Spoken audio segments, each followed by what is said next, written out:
A very good morning, everybody.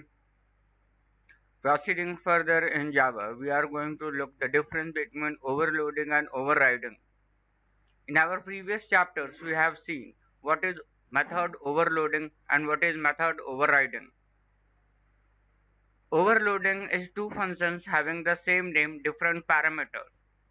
Overriding is defining two different functions and the previous function is overwritten by the new function.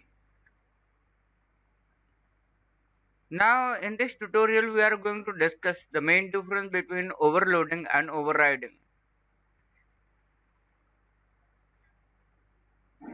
If you have not been gone through or are not familiar with these chapters, you can refer to our previous tutorial.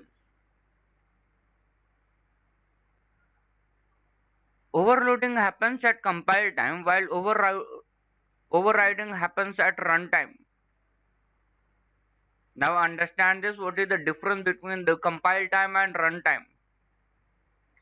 When you write a program, the program needs to be converted to the machine language. And after being converted to the machine language, it is executed. So when you write a program, the program first needs to compile the program. The compilation process is conversion of the program written in high level language or any programming language to machine language. This process is known as compilation. So overloading happens at the compilation process and overriding happens at the runtime. That means when the program is compiled and when we execute the program, then overriding process can take place. The binding of overloaded method call to its definition has happens at compile time. However, binding of overridden method call to its definition happens at runtime. Static methods can be overloaded, which means a class can have more than one static method of the same name.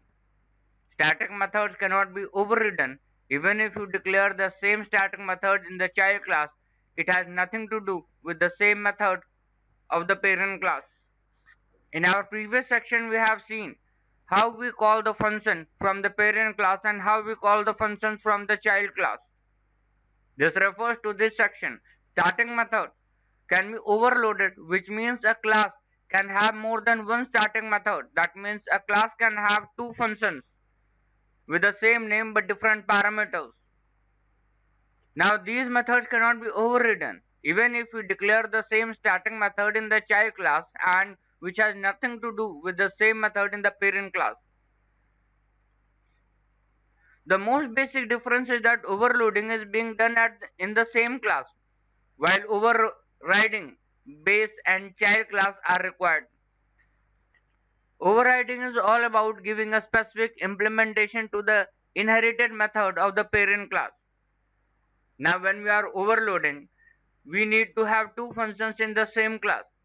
But when we are overriding, we need to have two functions in different classes. One should be the parent class and other should be the child class.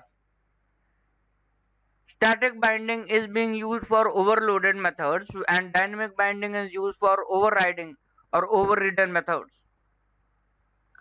Overloading gives better performance compared to overriding. This means that the binding of overridden methods can be done at runtime. Private and final methods can be overloaded, but they cannot be overridden. These things we have already discussed in our previous sections while we were working on function overloading or method overloading and overriding. It means that a class can have more than one private and final methods of the same name, but a child class cannot override the private final method of their base class.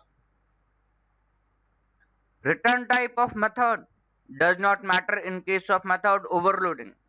It can be same or different.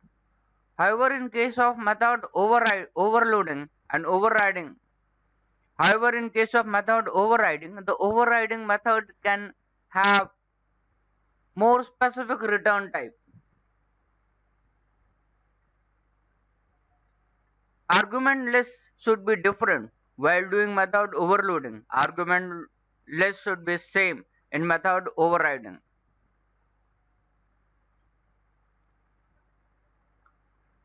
Now let us have a look to the small example of overloading method. You can see that we have a class. In this class we have a method add, we have another method add, we have another method add, we have another method add, and you can see that all these methods are having the same return type, same name, but different parameters and different number of parameters. This is what is method overloading. Now when we are talking about the overriding, you can see that we have a class. In the class we have one function, one method. We have another class. In the another class we have the same function with the same accessibility mode, visibility mode, that is public, same return type, same name, and this is defined in the previous class, parent class. This is defined in the subclass or in the child class. This is known as overriding. This is what is the main difference between overloading and overriding.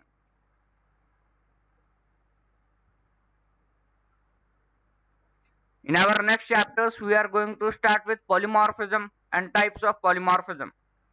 Further, we are also going to work on static and dynamic binding.